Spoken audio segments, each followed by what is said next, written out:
નમસ્કાર મિત્રો સ્વાગત છે તમારું અમારી યુટ્યુબ ચેનલમાં। આજની વિડીયોમાં વાત થશે દેશ અને દુનિયાના સુપરફાસ્ટ સમાચારની।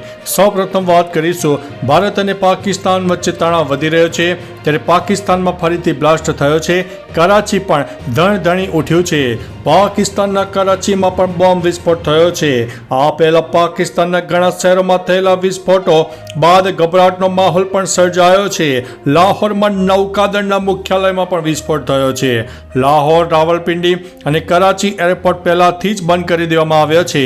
પાકિસ્તાનને આમાં ભારતની સંડોવણીની હોવાની શંકા છે, જોકે ભારતે આ વાતનો ઇનકાર કર્યો છે। ભારતનું કહેવું છે કે પાકિસ્તાનની મોક ડ્રીલમાં કંઈક ખોટું થયું હશે। મિત્રો, અન્ય મહત્વના સમાચારની વાત કરીએ તો પાકિસ્તાને ગુજરાતમાં હુમલો કર્યો। ભારત અને પાકિસ્તાનના તણાવ વચ્ચે પાકિસ્તાન તરફથી દેશના અલગ અલગ સ્થળો પર મિસાઇલ હુમલો કરવામાં આવ્યો છે। તેવામાં કચ્છના ભુજમાં પણ પાકિસ્તાની નાપાક હરકત સામે આવી છે, જેમાં ભારતીય સેનાએ તેના હુમલાને નાકામ બનાવ્યો છે। પાકિસ્તાને ડ્રોન અને મિસાઇલથી હુમલાનો પ્રયાસ કર્યો, જે સેનાએ નિષ્ફળ બનાવ્યો છે। એર ડિફેન્સ સિસ્ટમથી તમામ હુમલાઓ નિષ્ફળ બનાવ્યા છે। મિત્રો, અન્ય મહત્વના સમાચારની વાત કરીએ તો પાકિસ્તાને ભારતના 15 શહેરો પર કર્યો છે હુમલો। બુધવારની રાત્રે પાકિસ્તાને ડ્રોન અને મિસાઇલોનો ઉપયોગ કરીને અનેક શહેરોમાં હુમલો કરવાનો પ્રયાસ કર્યો।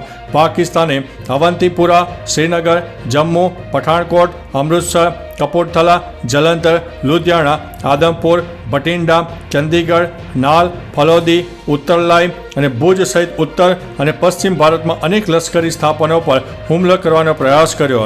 ભારતીય સેનાએ આ હુમલાને નિષ્ફળ બનાવ્યા છે।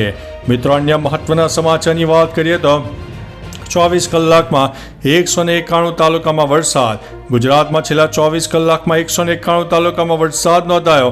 આણંદના ખંભાતમાં સૌથી વધુ 4.02 ઇંચ, ભાવનગરમાં 2.99, બાવળામાં 2.72, વડોદરામાં 2.64, બોરસદમાં 2.52, નલિયામાં 2.32, વંથલીમાં 2.28, ગણદેવીમાં 2.17, મહુવામાં 2.13, જામજોધપુરમાં 1.89, ધોલેરામાં 1.85, ગળતેશ્વરમાં 1.81, ઉમરગામમાં 1.77, બગસરામાં 1.73 અને સુરતના માંગરોળમાં 1.73 ઇંચ વરસાદ નોંધાયો છે। મિત્રો, અન્ય મહત્વના સમાચારની વાત કરીએ તો વિશ્વામિત્રી નદીમાં ફીણવાળું પાણી વહેતા આશ્ચર્ય સર્જાયું। વડોદરાની મધ્યમાંથી વિશ્વામિત્રી નદી પસાર થઈ રહી છે। વડોદરામાં પૂર નિવારણ માટે હાલ વિશ્વામિત્રી રિવાઇવલ પ્રોજેક્ટ હાથ ધરવામાં આવી રહ્યો છે। તાજેતરમાં ભારે પવન ફૂંકાવાની સાથે કમોસમી વરસાદ ખાબક્યો હતો, જે બાદ મંગલપાડે બ્રિજ નીચેથી પસાર થતી વિશ્વામિત્રી નદીમાં ફીણવાળું પાણી વહી રહ્યું હોવાના દ્રશ્યો સામે આવ્યા છે, જેના પગલે આશ્ચર્ય પણ ફેલાયું છે। આ ઘટનાએ લોકોને વિચારતા કરી દીધા છે। મિત્રો, અન્ય મહત્વના સમાચારની વાત કરીએ તો પાકિસ્તાનની પોલ ખોલી ગઈ છે।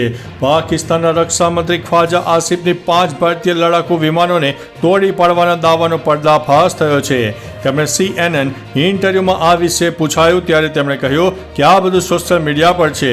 પત્રકારે ખ્વાજા આસિફને પૂછ્યું કે શું તેમની પાસે તેમના દાવાને સાબિત કરવા માટે કોઈ પુરાવા છે, તો તેમણે કહ્યું કે ભારતીય સોશિયલ મીડિયામાં પણ આ બધું ચાલી રહ્યું છે કે વિમાનનો કાટમાળ તેમના વિસ્તારમાં પડ્યો છે। મિત્રો, અન્ય મહત્વના સમાચારની વાત કરીએ તો કચ્છના ખાવડા પાસે થયો છે ડ્રોન બ્લાસ્ટ। કચ્છના ખાવડા પાસે વહેલી સવારે ડ્રોન બ્લાસ્ટ થયો હતો, જેમાં સવારે અંદાજિત 6 વાગ્યાની આસપાસ આ ઘટના બની, જેમાં પોલીસ અને સુરક્ષા એજન્સી દ્વારા તપાસ શરૂ કરવામાં આવી છે। હાઈ ટેન્શન વાયર સાથે ડ્રોન ટકરાતા તે ટકરાઈને નીચે પડ્યું હતું, તો કચ્છ પોલીસે તપાસનો ધમધમાટ શરૂ કર્યો છે। ડ્રોન કોનું છે અને તે દિશામાં તપાસ પણ હાથ ધરવામાં આવી રહી છે। મિત્રો, અન્ય મહત્વના સમાચારની વાત કરીએ તો 10મી મે સુધી 25 એરપોર્ટ બંધ। ઓપરેશન સિંદૂર પછી દેશમાં 25 એરપોર્ટને અસ્થાયી રૂપે બંધ કરવામાં આવ્યા છે। આ પહેલા બંધ એરપોર્ટનો આંકડો 18 હતો, તે હવે શ્રીનગર એરપોર્ટ સાથે 25 ઉપર પહોંચી ગયો છે। PTIના અહેવાલ અનુસાર દેશના ઉત્તર અને પશ્ચિમ ભાગમાં આવેલા શ્રીનગર સહિત લેહ, જમ્મુ, અમૃતસર, પઠાણકોટ, ચંદીગઢ, જોધપુર, જેસલમેર, શિમલા, ધર્મશાલા અને જામનગરનો સમાવેશ થાય છે। મિત્રો, અન્ય મહત્વના સમાચારની વાત કરીએ તો ધોરણ 10નું રેકોર્ડ બ્રેક 83.08% પરિણામ આવ્યું છે। ગુજરાત બોર્ડનું ધોરણ 10નું આ વર્ષે રેકોર્ડ બ્રેક પરિણામ નોંધાયું છે. ગત વર્ષ કરતાં આ વર્ષે 0.52% પરિણામ વધારે આવ્યું છે, જેમાં વિદ્યાર્થીઓનું પરિણામ 79.56%, જ્યારે વિદ્યાર્થીનીઓનું પરિણામ 87.24% આવ્યું છે. દીકરીઓએ દીકરા કરતાં 7.68% આગળ બાજી મારી છે. મિત્રો, અન્ય મહત્વના સમાચારની વાત કરીએ તો હવે ભારત તૈયાર રહે તેવું પાકિસ્તાનના પીએમએ જણાવ્યું છે. પાકિસ્તાનના પીએમએ ભારતને ચેતવણી આપી હતી કે હવે ત્યાં હુમલાની કિંમત ચૂકવશે. તે પાકિસ્તાનીઓના દરેક ટીપાની કિંમત ચૂકવશે. અમે સાબિત કરીશું કે પાકિસ્તાન કડક જવાબ આપવાનું જાણે છે. પીએમ શરીફે પાકિસ્તાની સેનાને સલામ કર્યો અને કહ્યું કે સમગ્ર રાષ્ટ્રને તેમની બહાદુરી અને બલિદાન પર ગર્વ છે. પહેલીવાર તેમણે સંસદમાં પોતાનું ભાષણ આપ્યું. આ પછી તેમણે ટીવી ઉપર જનતાને સંબોધન કર્યું હતું. મિત્રો, અન્ય મહત્વના સમાચારની વાત કરીએ તો S-400 એર ડિફેન્સ સિસ્ટમ સક્રિય થઈ. ભારતે પાકિસ્તાન અને POKમાં આતંકવાદી ઠેકાણાઓ પર મિસાઇલ હુમલા કર્યા. આ કાર્યવાહી બાદ ભારતે સરહદ પર S-400 એર ડિફેન્સ સિસ્ટમ સક્રિય કરી છે. ભારતીય સેનાના કાફલામાં S-400 મિસાઇલ સિસ્ટમને હવાઈ સંરક્ષણ માટે સૌથી શક્તિશાળી હથિયાર માનવામાં આવે છે. S-400 એર ડિફેન્સ સિસ્ટમની રેન્જ 40થી 400 કિલોમીટરની છે. એવું માનવામાં આવે છે કે S-400માં અમેરિકાના F-35 ફાઇટર પ્લેનને પણ તોડી પાડવાની ક્ષમતા છે.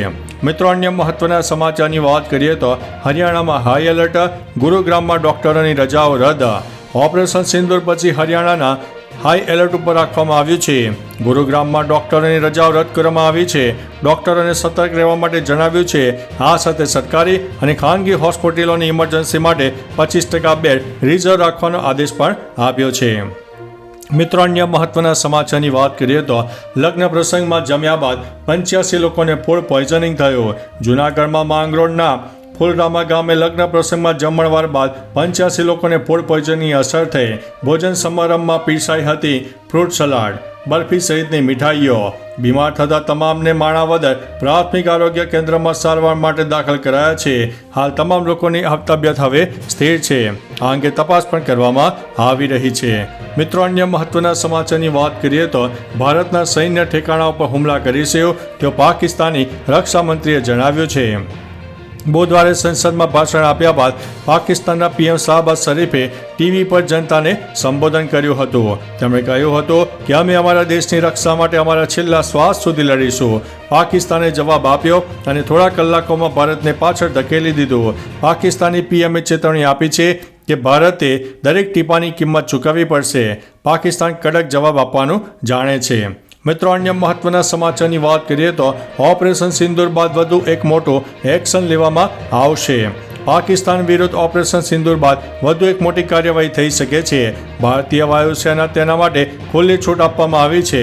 વાયુસેનાએ સ્પષ્ટ કહ્યું છે કે જો તેમને કંઈ પણ શંકાસ્પદ દેખાય તો તેઓ પૂરી તાકાત સાથે જવાબી કાર્યવાહી કરી શકે છે. ઓપરેશન સિંદૂર હેઠળ પાકિસ્તાનમાં થયેલા હવાઈ હુમલા પછી આકાશથી જમીન સુધી સરહદો પર કડક નજર રાખવામાં આવી રહી છે. મિત્રો, અન્ય મહત્વના સમાચારની વાત કરીએ તો સેટેલાઇટ ઇન્ટરનેટ લાવવાની તૈયારી કરતી સ્ટારલિંકને લીલી ઝંડી મળી ગઈ છે. ભારત સરકારે અમેરિકાના અબજોપતિ એલન મસ્કની કંપની સ્ટારલિંકને દેશમાં સેટેલાઇટ ઇન્ટરનેટ સેવા શરૂ કરવા માટે લીલી ઝંડી આપી છે. સરકારના સૂત્રોના જણાવ્યા અનુસાર સંદેશાવ્યવહાર વિભાગે આ પરિપત્ર જારી કર્યો છે. તેનો મતલબ એ છે કે કંપની હવે પોતાની સેવાઓ શરૂ કરવા માટે હવે પછીનું પગલું ઉઠાવી શકે છે. તો ચાલો મિત્રો, ફરીથી દેશ અને દુનિયાના સુપરફાસ્ટ સમાચાર લઈને મળતા રહીશું. ત્યાં સુધી અમને રજા આપશો. નમસ્તે.